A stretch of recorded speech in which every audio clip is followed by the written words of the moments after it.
All right, Alexander, it was a busy last week for the Kremlin, for Putin. I kind of lost track where he was speaking, to be quite honest.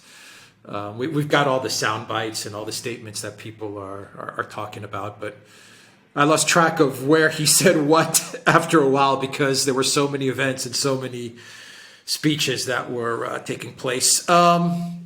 He did say during an interview with the Russia One that Russia is ready to negotiate with everyone. They always have been.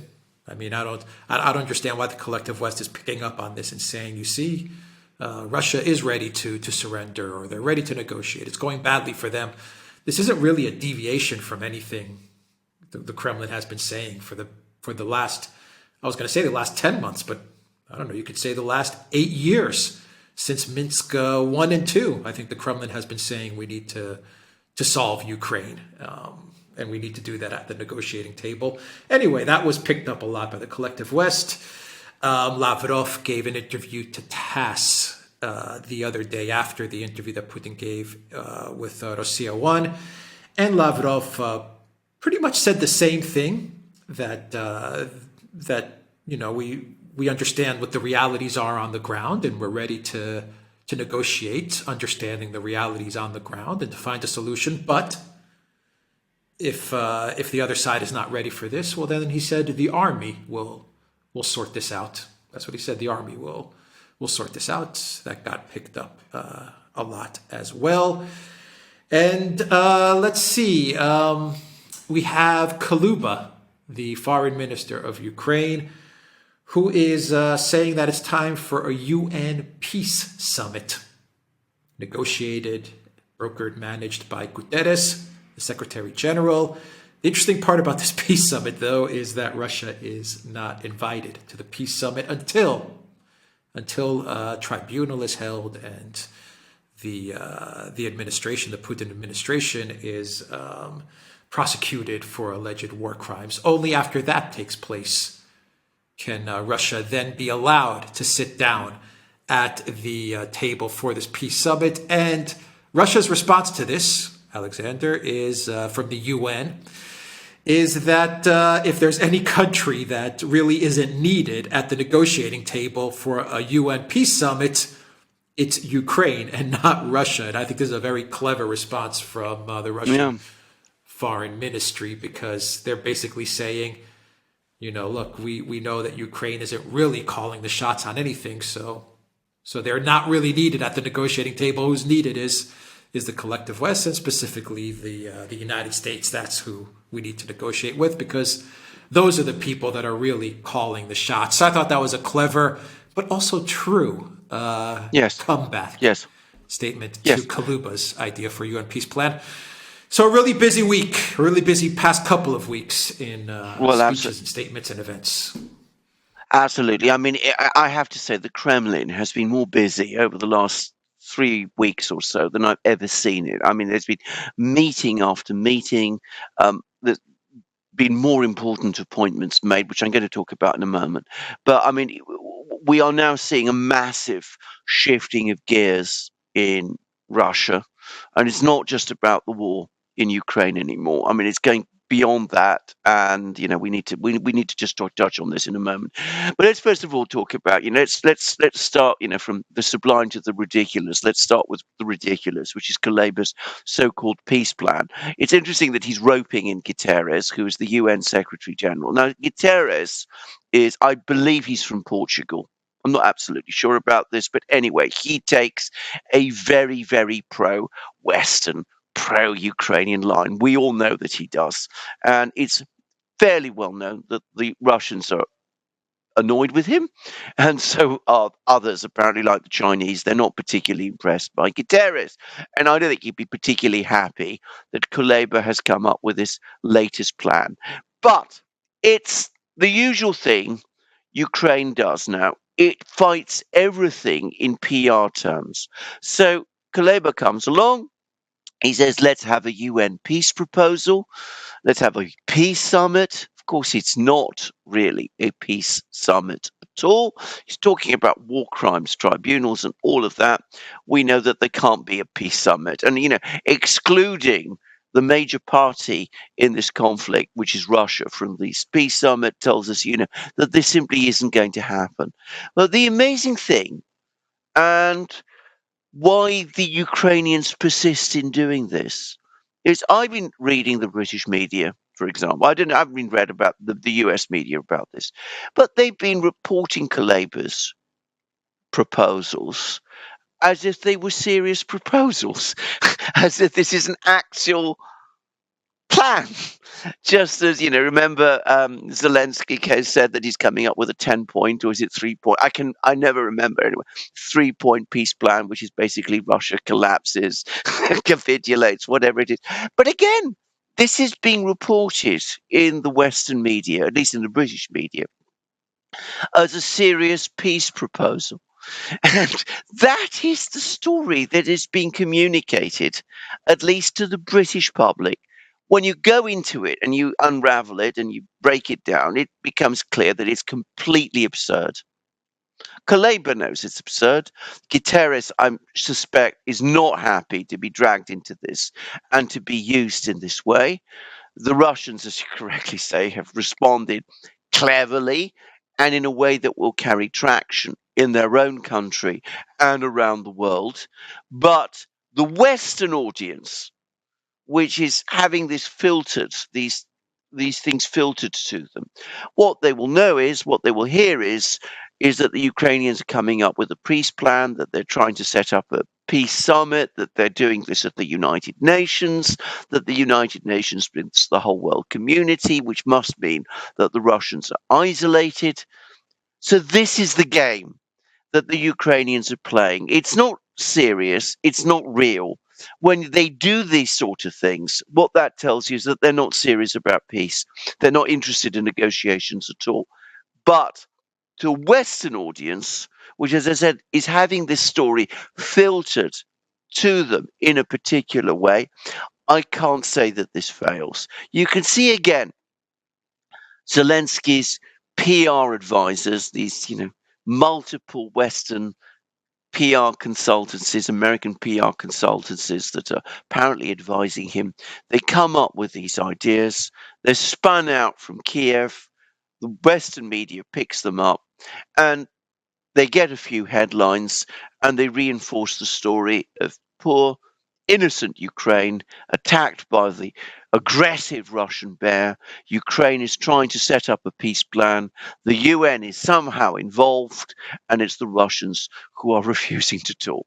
So I have to say, at some level, it works, but in itself, it is completely absurd.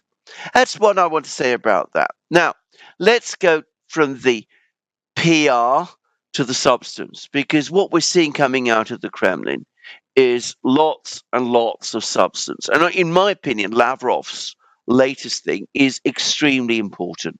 And I'll say why. Because, yes, Putin said, and these two comments by Putin and Lavrov are clearly coordinated. They're clearly planned to, complement each other. So Putin says, yes, we're very happy. We're very willing to sit down with anybody to talk peace.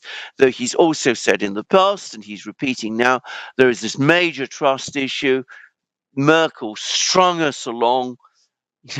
So, we're going to have to find some way to overcome that. But we've never ruled out negotiations, a diplomatic solution.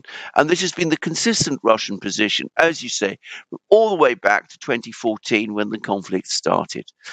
But Lavrov says, look, if you're not prepared to negotiate, you're not prepared to sit down with us, if you're not prepared to talk to us on the basis of the actual situation on the ground, in other words, if you're not prepared to recognize Crimea, Donbass, Zaporozhye, Kherson regions as no longer part of Ukraine, then the Russian army will ultimately dictate the outcome.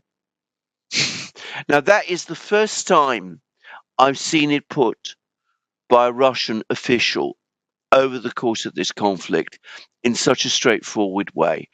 Because what Lavrov is essentially saying is, look, if we don't get a realistic peace proposal from Ukraine, then we will impose our own solution upon Ukraine, and it will be a solution imposed through our army, through the military. The military will do it. And the Russians, I, I mean, with the build-up of their forces, which is ongoing, with this build-up of this strategic reserve, with the cranking out of the weapon systems that we were talking about in the last program we did discussing all of this, they are certain that they will be able to impose this solution on Ukraine eventually. And I've no doubt about that they are right. So that's where we are. So the Russians say, we're prepared to talk about peace, unlike the Ukrainians who come up with crazy proposals. We are realistic, we're serious, we want to see peace, but if we don't get it, we will ultimately impose a solution through military force, which it's difficult to see how it can be done without the total surrender of Ukraine. Yeah. And well, we have a big appointment to the Kremlin and to this position, a new position to manage the military industry in Russia, and that Yes, is that yes, of Dmitry Medvedev. And this is a signal that Russia is very serious about defending itself, but it's very serious about the long term prospect for continued war beyond yes, Ukraine. I yes, think Russia understands that once Ukraine is this situation is sorted out, it's not going to end there, and so they're putting all the people in place and the positions are being created so that they're prepared to fight what is going to be, it seems, a war which will last for the remainder of this decade. And I don't mean like a yes, war, an open war, but constant yes. flare-ups, constant proxy wars. Sanctions aren't going to go away. All of these things are going to continue to be fought, Yes, and Russia seems to be indeed. preparing for that. Indeed, absolutely. Now, this is an absolutely key appointment, and the important point to make, and you've made it, is that this is a permanent appointment. This isn't an appointment which is simply intended for the duration of this conflict in Ukraine. It's a permanent position that will continue to be filled beyond the end of this conflict in Ukraine. Now, the appointment is this: there is in Russia a military industrial commission. This is the body within the not the Russian government, but within within the Kremlin, that coordinates the work of Russia's military industries. The people who make the tanks, who make the rockets, who make the missiles, who make the machines with which war is fought. Now, it's been clear to me for some time, since midsummer, that Medvedev, who is the deputy chair of the Security Council, and which is Russia's top policy making body, and who was of course previously president of Russia and then prime minister of Russia, that he's actually the person who is in overall supervision of Russia's military industrial complex, that he's the person who's running it, and clearly he's doing it effectively. And a decision has now been made that he should be, his position as the person in overall charge of the military industrial complex should be made official and permanent. So the Military Industrial Commission is chaired by Putin himself. Medvedev has now been made deputy chair, and that formalizes his position as the person who is in overall charge of military production in Russia. Now, I ought to say a few things. Medvedev, who, as I said, was previously president and prime minister, is now deputy chair of the Security Council, which is the top policy-making body.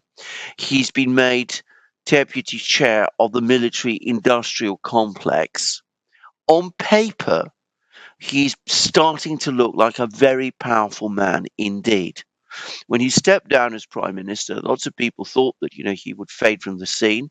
He's done nothing of the sort.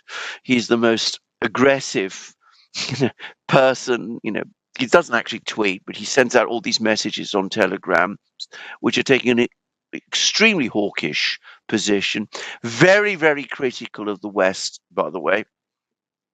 And now he's getting these really powerful posts, putting him very close to the military, very close to the military industrial complex. He chairs the Security Council when Putin isn't there to chair it. He's beginning, dare I say this, to look like a potential successor to Putin. I'm not saying this is He what's is a going to successor. happen, but And I he's mean, held the it's position beginning, before. and he's held a position before. Now, I know that there is a view about Medvedev, which has been circulated by many people, that he's some kind of liberal, that he's an Atlantic integrationist, that he's, a member of the fifth column. I've never myself shared that view. Um, I think, on the contrary, the Medvedev we've seen over the last year is the real Medvedev, somebody who is very, very antagonistic to the West. Um, and as I said, it seems to me that, as I said, he's putting all the pieces have been put into place where he's being prepared to step in when Putin goes. He's the right age, and as you correctly said, he's done this thing before.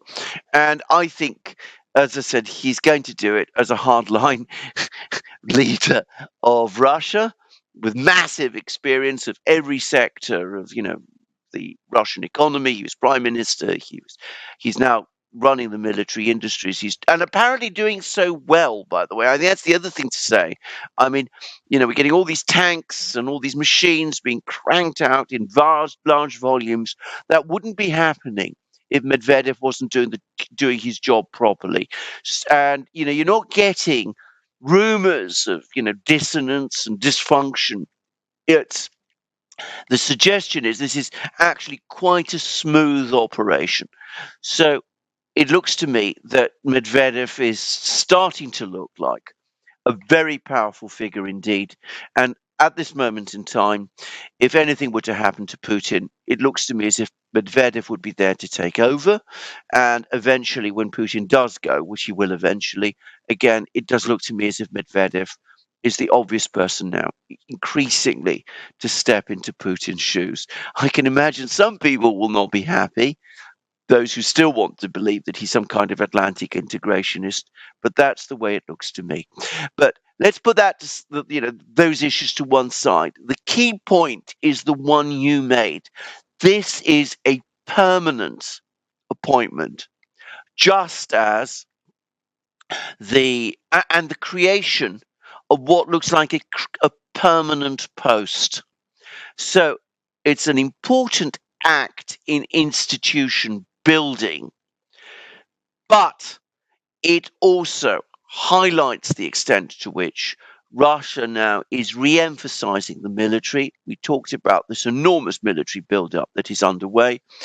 The military-industrial complex, the Russian military-industrial complex, is going to be heavy emphasis given to it. And it's clear now that the Russians expect at least a decade of confrontation with the West, even once this conflict in Ukraine is resolved. So one way or the other, we are into a very, very cold war indeed, colder than it's probably been since the mid-1950s. Yeah, and there was an article in the Global Times, the Chinese Global Times, which said that Putin is going to definitely resolve this. I'm paraphrasing what they said, but they said that Putin is definitely going to resolve the Ukraine issue before Yes, 2024, because it's 2024 that there is an election, yes, if I'm not that's right. mistaken, in Russia, and that will most definitely be Putin's last term, I imagine. Yes, Putin's last yes, term, given his age, but there's no doubt in my mind that while all of this stuff is going on with Ukraine and fighting NATO and the US and the EU and sanctions, Putin, the Kremlin, they are laying the groundwork for yes, the election in 2024 and a path to someone to take over for when Putin finishes what will most absolutely. likely be his last term. And that person, in my mind, looks like Medvedev. Actually, Yes, I think he is the clear front runner. It's a long ways away, but right now, at this moment, if everything continues in the trajectory that it's going to, that it looks like it's going to take, then I mean, Medvedev seems to be the most capable, qualified, and he's hawkish too. I mean, yes, absolutely. Putin was a No, moderate. This guy's yeah, no absolutely. moderate. And going back No, to the point you made about people would call him an Atlanticist back when he was president, I just think he was following the line that the Kremlin had at the time, which was absolutely. seeking friendly relations with the West. That was the overarching policy at the time. Were there Correct. mistakes with regards to Libya and stuff like that? Yeah, there were some mistakes, but it was also, hindsight is 2020, and perhaps Russia wasn't in a position at the Yeah. time Yes. to prevent certain things from happening That with is regards to absolutely NATO correct. and various other. Yeah. That is absolutely correct. Yeah. Go And of ahead. course, Yep. what people always forget is that in 2008, the person who took the decision to send Russian troops to confront Georgia at the time of the South Ossetia war was Medvedev. There was lots of suggestions it was really Putin, but it turns out, and it's now established fact, that it was Medvedev who was in Moscow at the time. Putin was away in Beijing attending the Olympics. It was Medvedev who made that decision, and he moved very fast. He did it very quickly and very decisively. And that is not a move that was friendly to the West. It was a move very much intended to defend Russian interests.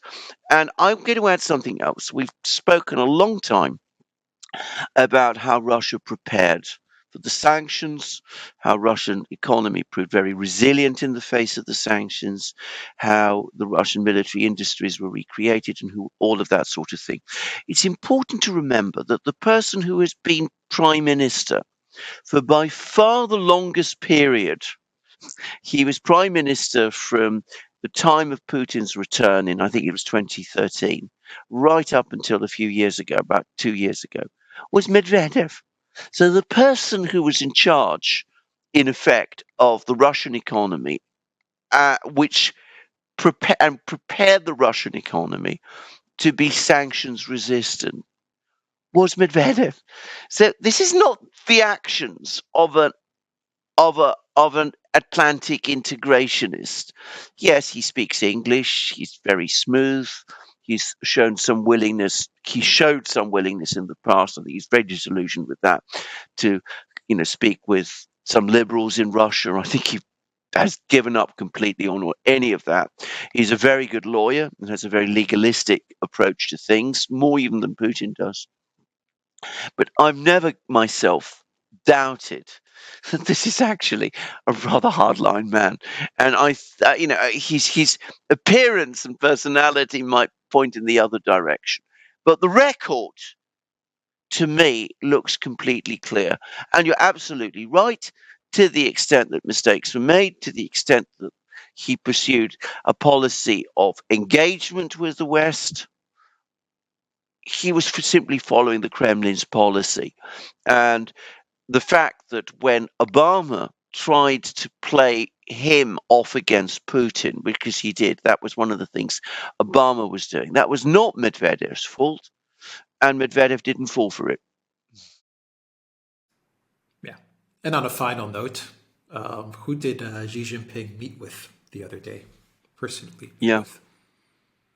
yeah, that's right. I mean, that In now Beijing. starting to look, yeah, that's starting to look even more interesting because one wonders whether Medvedev was sent to Xi Jinping to introduce the part of the purpose was to introduce Medvedev to Xi Jinping as Putin's eventual successor. Now, there are rumors that Xi Jinping and Putin himself are going to meet in a few days before the new year. Well, we'll see whether that happens. It's not been confirmed, but I mean, it was is that meeting between Xi Jinping and Medvedev, which, as I said, was a one-to-one meeting, was a very, very interesting one indeed, and it's suddenly looking even more interesting than it did before. All right. Anything else to add Just, just to to all of the stuff that just was to going add on to before we your wrap up this point, video? yeah, just to add to your point about that Global Times article, you're absolutely right. The Chinese clearly expect this whole Ukraine thing to be finally wrapped up by the time of the 2024 elections, and I think this is correct. I think 2023 It is makes going to sense. be the year. It makes complete sense. 2023 is going to It be the makes year sense. when this is all brought to a conclusion, and I'm going to make a further guess that before Putin leaves the scene, if he does it in 2024, he might decide to stay for another term. He's got the legal right to do that. But in that event, I suspect there's going to be um, either amendments to the Chinese Russian friendship treaty or perhaps steps taken towards its renegotiation.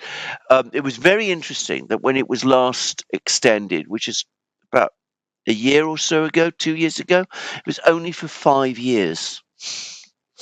And not 10 or 20 years as many people had expected. So that suggests that there's going to be a negotiation, a much more detailed negotiation, and I suspect it will start to start to be applied over the next few months, um, especially after the Ukraine conflict is ended. So we'll see where all that's going to. All right. We will leave it there. The Duran.locals.com. Look for us on Rockfin as well, and go to the Duran shop. 10% off. Use the code GOODDAY. Take care.